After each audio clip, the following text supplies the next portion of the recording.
They laughed when I told them I was building an app. To my family, it sounded like a childish distraction, a waste of time compared to real jobs. At every dinner, my father would roll his eyes, my cousins would mock me, and even my mother hinted I should stop daydreaming. They saw it as a pointless experiment destined to fail. What they didn't realize was that behind the quiet night's coding, I was building something that would not only prove them wrong, but shock them all at one unforgettable dinner. When I first told my family about my idea, I could already see the disbelief forming on their faces before the words had even left my mouth. We were sitting around the dinner table, the clatter of cutlery filling the air, when I said, almost nervously, "I've been working on something. I'm building an app." For a second, there was silence, then my cousin snorted into his glass of water. My father leaned back in his chair, arching an eyebrow as though I'd just announced I was planning to move to Mars. "An app," he repeated, drawing out the word like it was a joke. "What kind of nonsense is this now?" I tried to steady my voice, though my hands were trembling slightly under the table. "It's not nonsense. It's something useful. Something people actually need. I've been sketching out designs, learning to code, and—" Before I could finish, my cousin interrupted with a laugh. "Oh, come on. You've never finished anything you started. Remember when you said you were going to learn guitar? You quit after 2 weeks. And what about that blog you swore would change people's perspectives? You stopped posting after 3 entries. Now you're making an app." He shook his head, grinning. "Sounds like just another hobby you'll abandon when it gets too hard." The laughter spread around the table, soft chuckles mixed with sharp smirks. My mother, though less harsh, added gently, "Sweetheart, maybe it's better to focus on something more practical. You know your cousin Ahmed just got a promotion. Real jobs like that. They're stable, they pay. Apps. They're for kids with Silicon Valley connections, not for people like us." Her words stung more than I wanted to admit. It wasn't just doubt, it was dismissal, as if my dream had already failed before it had even begun. I clenched my jaw, trying not to show the storm of frustration bubbling inside me. I wanted to tell them this wasn't like the guitar, or the blog, or any of the half-hearted attempts of my past. This was different. This idea had consumed me for weeks. I saw the potential in it every time I opened my laptop, every time I lay awake at night thinking about how it could grow. But how could I make them understand when all they saw was another childish experiment? The mocking didn't stop after that first dinner.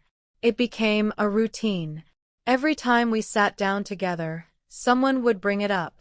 My uncle would ask sarcastically, "So, has your app made you rich yet?" My cousins would mime typing on imaginary keyboards, pretending to be me, muttering, "One day I'll be famous."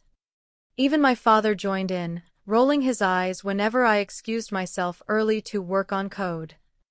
To him, it wasn't work. It was just me wasting time in my room while real life passed me by.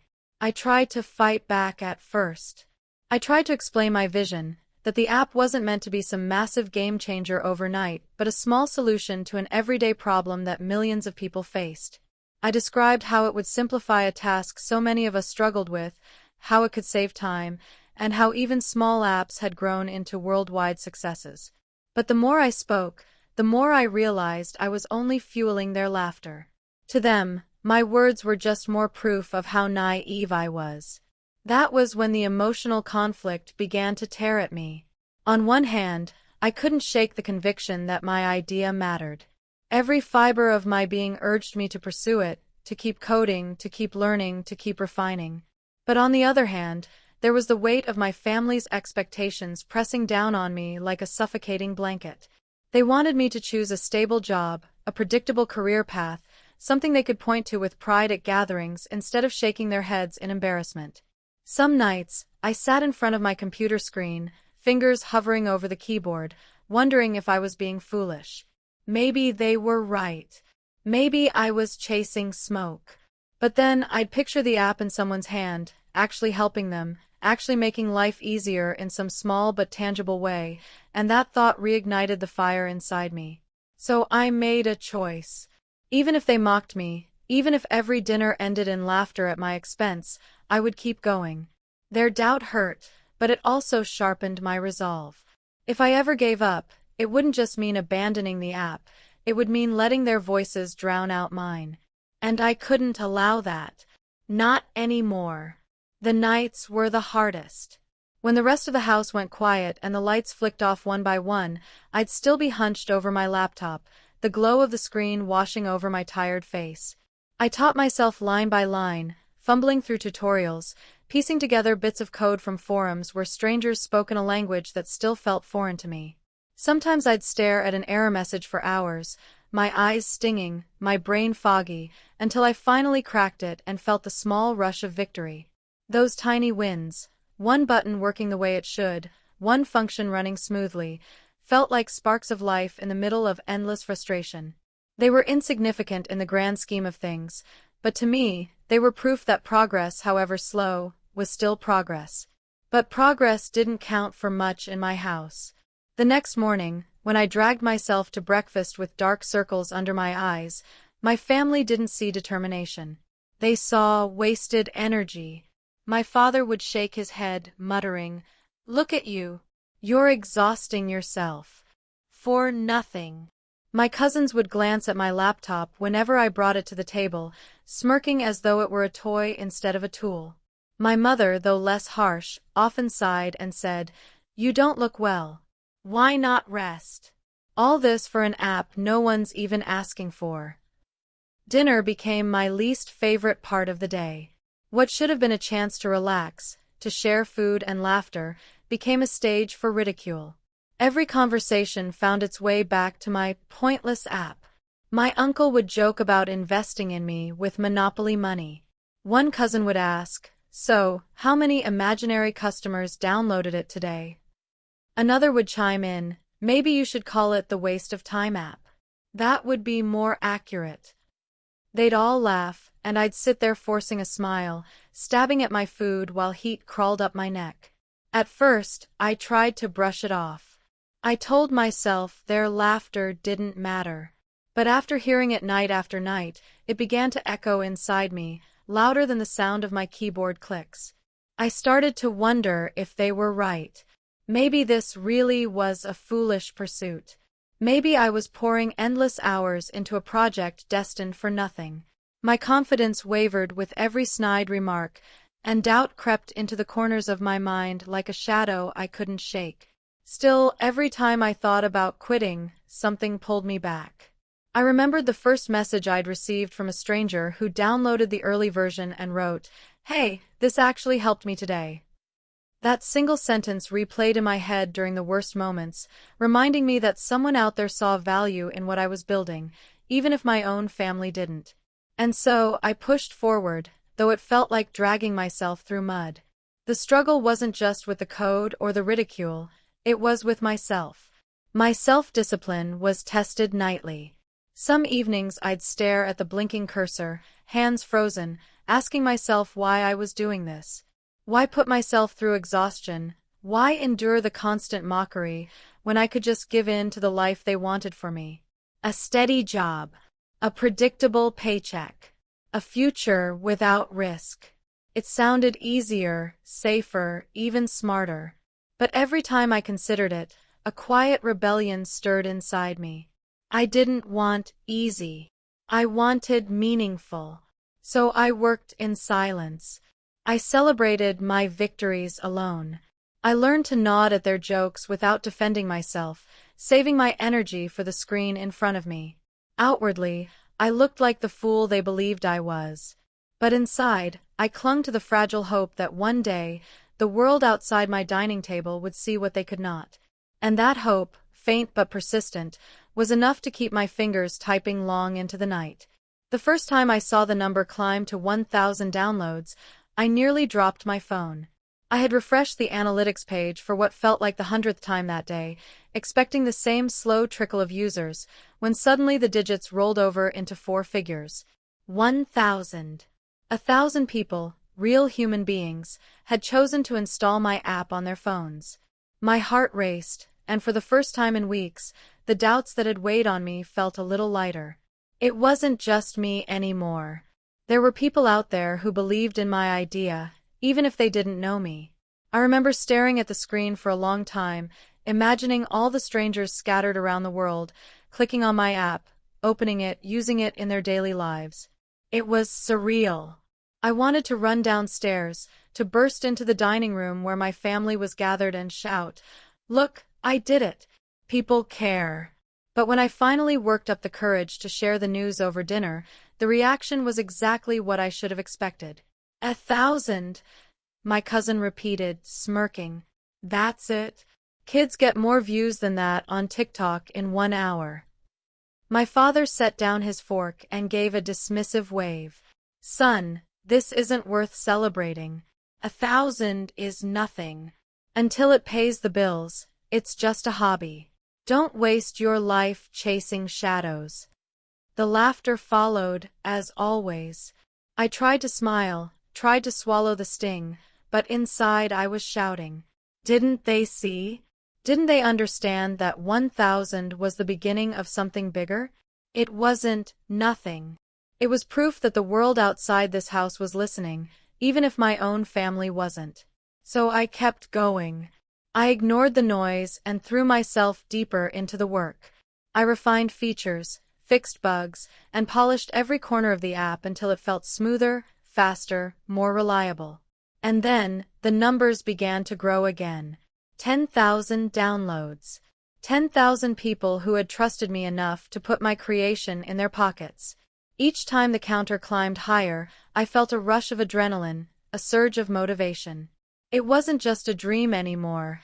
It was happening. I still didn't get the reaction I craved. At dinner, I announced proudly, "We hit 10,000 today." The room went quiet for a second, and then my uncle chuckled. 10,000 freeloaders, you mean? You're not charging them, are you? So where's the money? Another cousin chimed in. You know what this sounds like? Playing pretend. Like when we were kids and we'd say we owned a company. Cute, but not real. Their words cut deep, but I refused to let them break me. If anything, their indifference hardened my resolve. I learned to stop looking to them for validation and to find it instead in the quiet emails from users who told me how the app had helped them in small but meaningful ways. One person wrote, "I've been struggling with this problem for years, and your app makes it so much easier. Thank you." Another said, "I didn't think something so simple could actually make a difference, but it has." Those words meant more to me than any family approval ever could. Deep down, though, the conflict remained. Part of me longed for their recognition, to hear them say they were proud.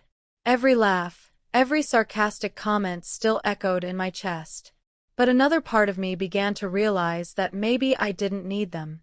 Maybe the world beyond my dining table was enough. Maybe the quiet gratitude of strangers was more valuable than the noisy doubt of the people closest to me. So I chose persistence. Even in the face of mockery, even in the shadow of their disbelief, I kept coding, kept improving, kept building. The numbers were rising, slowly but surely, and I knew in my heart that this was only the beginning.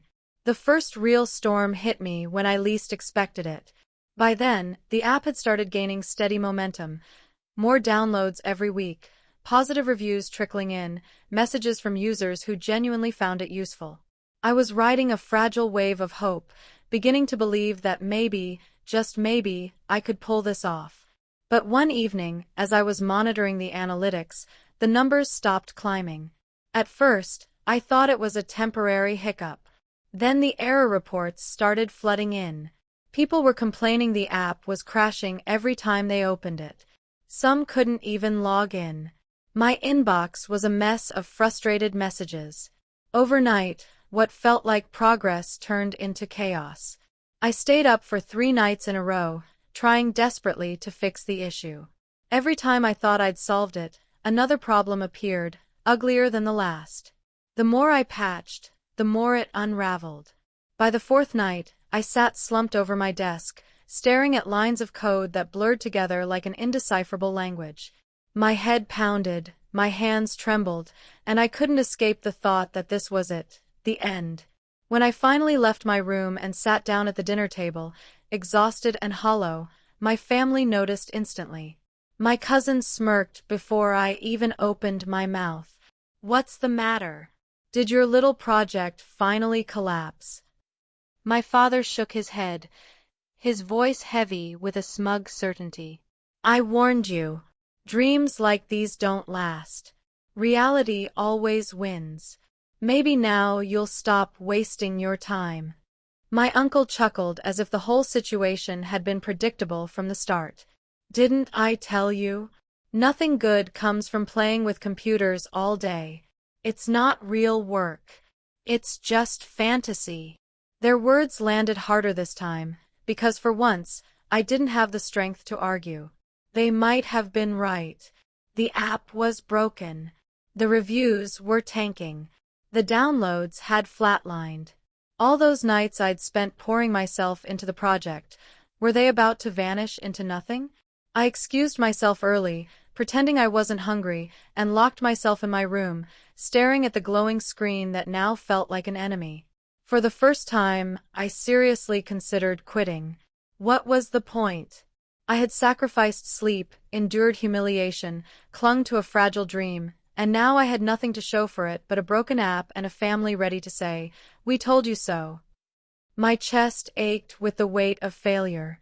I closed my laptop and buried my face in my hands, wondering if it was time to finally let go. But then, like a whisper in the back of my mind, I remembered one of the first messages I'd ever received from a user. "Hey, this actually helped me today." It replayed in my head again and again, reminding me that even if the app was flawed, even if it was falling apart, it had once helped someone. It had mattered to someone. Could I really abandon that? I opened the laptop again. My eyes burned, my body begged for rest, but my fingers hovered over the keys with a new determination. If I quit now, I'd be handing my family the victory they had been waiting for. I'd be proving them right. And nothing inside me could accept that. I would rather break myself trying than give them the satisfaction of watching me fail. So I pushed harder. I dug deeper into forums, reached out to other developers, learned new tricks, rewrote entire chunks of code. Slowly, painfully, the glitches began to resolve. The crashes stopped. The app stabilized. It wasn't perfect, but it was alive again. And so was I. That storm nearly destroyed me, but surviving it changed something inside me. I realized that setbacks weren't proof of failure, they were the test. And I wasn't ready to give up. Not yet. I'll never forget the night everything changed. After surviving the storm of glitches and near collapse, I was grateful just to see the app running smoothly again. I didn't expect miracles. At that point, I would have been happy with steady growth, a few more encouraging reviews, maybe a slow climb toward recognition. But fate had a different plan. It started with something small.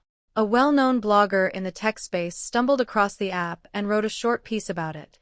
I hadn't reached out, hadn't begged for coverage, it just happened, a lucky accident. The article wasn't even long, just a few paragraphs praising how simple but effective the app was at solving a common annoyance. But that article caught the eye of someone else, and before I knew it, a larger tech site picked up the story. Then another. Suddenly, screenshots of my app were being shared online by strangers I had never met. At first, I thought it was a fluke. The downloads spiked to 50,000 in a single day, and I assumed it would die down just as quickly. But the numbers didn't stop. The next morning, it was 200,000. Then 500,000. My phone buzzed non-stop with notifications I couldn't keep up with. People were leaving reviews faster than I could read them, some calling it brilliant, others saying it was exactly what I needed. And then, the impossible happened. A celebrity with millions of followers mentioned the app in a casual post, saying they'd started using it and loved it. That one post was like striking a match in a dry forest. Downloads exploded. Within days, I hit my first million users. I stared at the screen, my mouth dry, my chest tight, unable to process what I was seeing. 1 million people. My app, my so-called pointless project, had crossed into a world I'd only dreamed about. But it didn't stop there. The growth was relentless. 10 million came faster than I could have imagined. Journalists began reaching out, asking for interviews. My inbox filled with partnership offers, investors wanting to talk, opportunities that once felt light years away suddenly knocking on my door. The app was trending globally. Videos about it popped up on YouTube. Articles appeared in languages I couldn't even read. What had started as an idea scribbled in a notebook during late nights had become something the entire world was noticing. And yet, through all of it, I said nothing to my family. At dinner, I still endured their little jokes, still listened to the smirks and sarcastic comments. They thought the silence meant I had finally realized my mistake, that I was too embarrassed to admit defeat. They had no idea that while they laughed, millions of strangers were downloading my app, that my name was being mentioned in places I'd only dreamed of. Every time my phone buzzed in my pocket while we ate, I had to fight the urge to smile. Keeping it quiet wasn't easy. There were moments I wanted to slam my phone down on the table, show them the articles, the charts, the numbers climbing higher and higher. But something inside me told me to wait.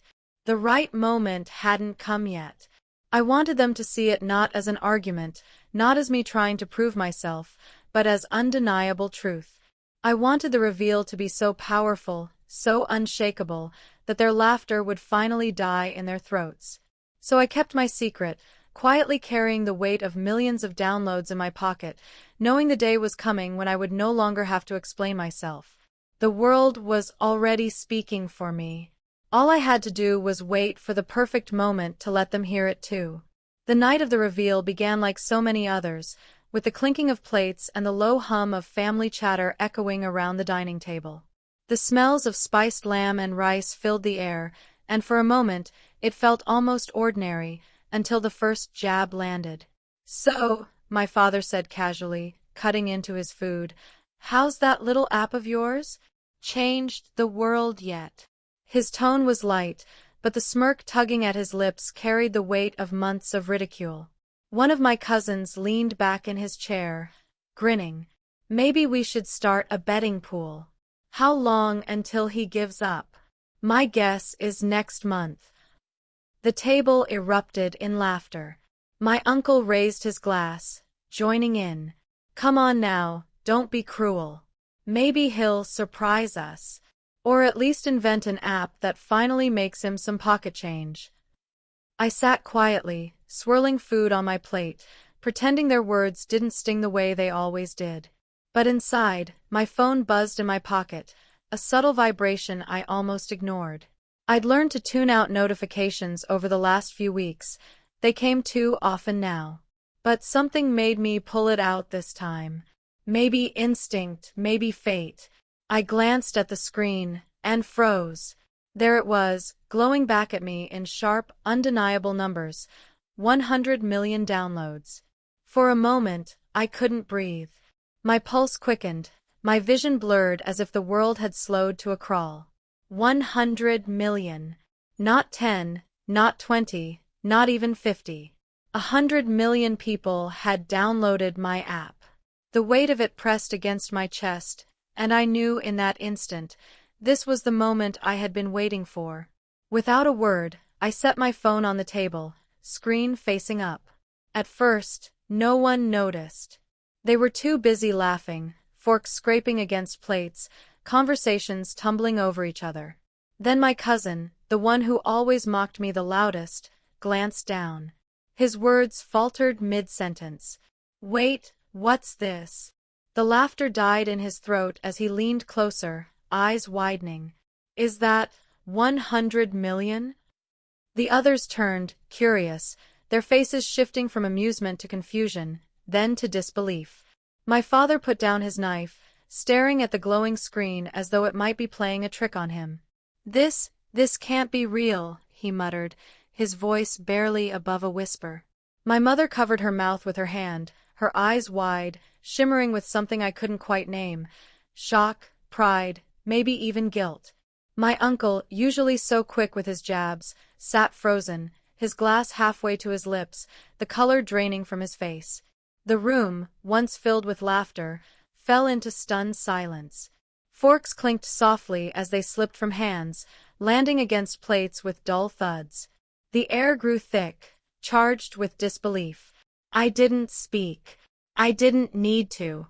I leaned back in my chair, calm and steady, letting the silence stretch, letting the number on the screen say everything I had been too tired to argue for all those months. 100 million. It was more than validation. It was vindication. Every sleepless night, every insult swallowed at this very table, every moment of doubt I'd fought through, it all led to this. I didn't have to explain, or defend, or prove myself anymore. The proof was undeniable, glowing there on the table for everyone to see. I glanced around at their faces, shock frozen in their expressions, pride hidden behind shame, the disbelief hanging heavy in the air.